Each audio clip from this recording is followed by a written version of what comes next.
Bonjour à tous et voici un nouveau numéro de Ineressa We Trust avec des acteurs engagés et engageants. Nous recevons aujourd'hui Jean-Louis Muscatelli. Bonjour Jean-Louis. Bonjour Fabrice. Tu vas bien? Super. Super bien. Alors Jean-Louis, présente-nous ton métier, on va dire en 30 secondes. En 30 secondes, c'est très plus. simple. Notre métier consiste à collecter, ramasser les huiles de friture dans les établissements de restauration.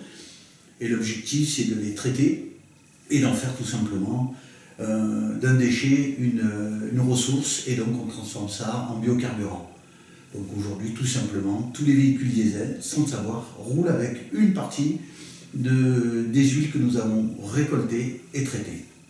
Bonne nouvelle pour les solutions de mobilité finalement. Complètement. Alors justement, si on prend par rapport à ça, en quoi justement, c'est un peu la réponse à la question suivante, mais en quoi ton métier est-il utile à la société d'aujourd'hui? Alors déjà, il est utile à plusieurs titres. Basiquement, une huile alimentaire usagée, si elle n'est pas recyclée, si elle n'est pas collectée, elle finit généralement dans les réseaux d'assainissement. Premier couac, c'est-à-dire que tous les réseaux sont saturés. Juste un petit chiffre qui est très très parlant. 1 litre d'huile usagée rejetée au réseau va souiller 1000 litres d'eau potable.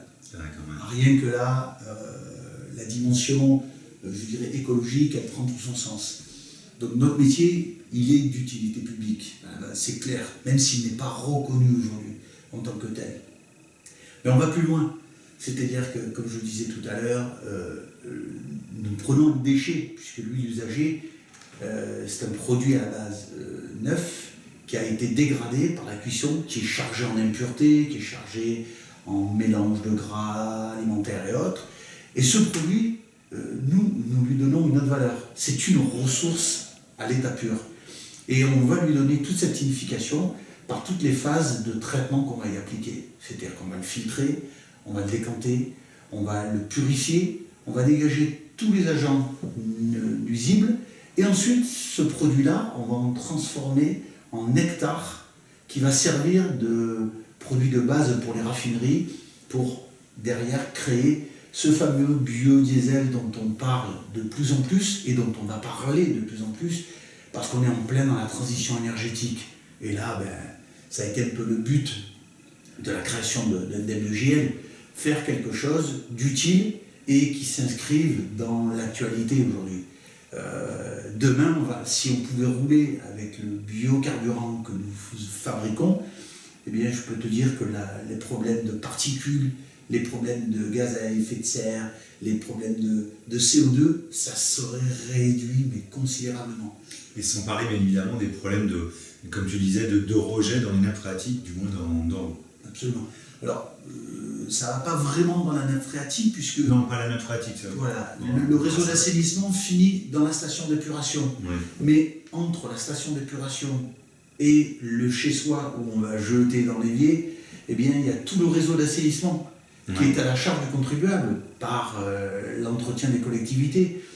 Tu sais, c'est simple, quand tu prends ta facture d'eau, tu regardes le coût de l'assainissement, donc des taxes, et le coût de la distribution de l'eau. Tu vas vite te rendre compte que les taxes et le coût de traitement coûtent de plus en plus cher, et va coûter de plus en plus cher. Eh bien, nous, on est juste en amont. C'est-à-dire que plus on va collecter en amont, plus on va éviter tout ce réseau souillé et tous ces produits que les stations d'épuration sont obligées d'utiliser pour traiter cette graisse, qui est un produit nuisible pour eux. Tout à fait. Donc voilà, un métier qui s'inscrit parfaitement dans une notion d'économie circulaire, prendre un déchet pour en faire une ressource. Selon toi, quelle est ta raison d'être?